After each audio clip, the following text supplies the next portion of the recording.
Merci à mes collègues d'avoir suivi l'idée pour qu'on puisse construire cette charte ensemble et proposer une offre de service la plus complète possible aux entreprises du parc. L'idée étant de dire, vous avez un besoin, peu importe à qui vous adressez, vous aurez une réponse, une solution co-construite, coproduite. Merci à tous, merci Madame la sous-préfète, merci à tous les partenaires qui sont là aujourd'hui. Madame la sous-préfète, on s'était engagé à revenir vers vous dans le premier trimestre pour le début de nos travaux sur le parc. On commence.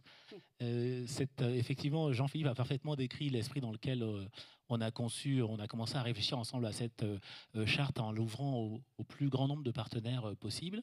Et il faut savoir qu'on la conçoit comme quelque chose de bidirectionnel, c'est-à-dire pas uniquement une action des services de l'État envers les entreprises du parc, mais aussi une action des entreprises du parc vers les services de l'État. Le contexte qu'a décrit Jean-Philippe et vous-même, effectivement, nous inscrivons pleinement déjà depuis quelques années avec France Travail.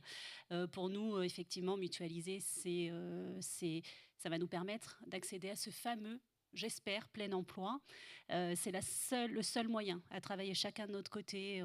Ça sera plus compliqué, donc tous ensemble, on devrait y arriver. C'est l'objet de cette signature de charte. Effectivement, je suis vraiment ravi qu'on puisse être tous là ensemble, parce que vous le savez, on a l'habitude de dire que le 95, c'est une terre de réseau. Eh bien, nous l'incarnons, véritablement, au service de l'emploi, au service des entreprises, au service des jeunes qui, effectivement, cherchent leur premier emploi, leur alternance, au service des demandeurs d'emploi qui cherchent le rebond, aux cadres actifs qui cherchent aussi peut-être à continuer à évoluer au sein de leur entreprise ou sur un Val d'Oise qui est très dynamique. Et puis bien entendu des entreprises, parce que sans entreprise, pas d'emploi.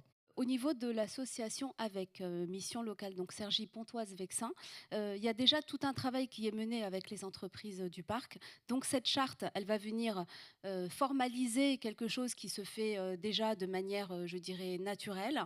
Et je remercie Véronique aussi, qui est vraiment facilitatrice au niveau du parc pour les relations avec les entreprises, mais avec les associations, les différents partenaires.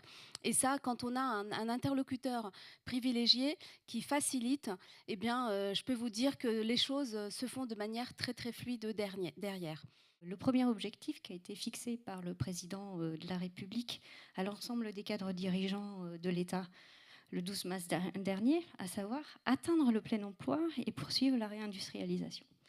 Ça montre l'importance que l'État accorde à ces questions et c'est essentiel. La loi du plein emploi vise à concrétiser l'objectif de réduire le chômage autour de 5% d'ici 2027.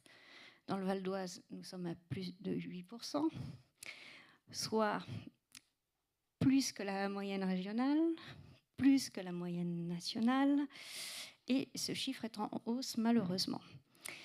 Donc nous avons fort à faire. Et la conjoncture, comme je viens de le dire, vu que le chômage est en hausse, n'est pas forcément aussi propice que précédemment. La loi plein emploi, c'est outre la création de France Travail, c'est la création pour l'emploi, d'un réseau pour l'emploi dans le département. Ce réseau doit renforcer les liens entre les acteurs du service public de l'emploi, optimiser l'efficacité des dispositifs mis en place au bénéfice des personnes en recherche d'emploi et des employeurs en quête de talent.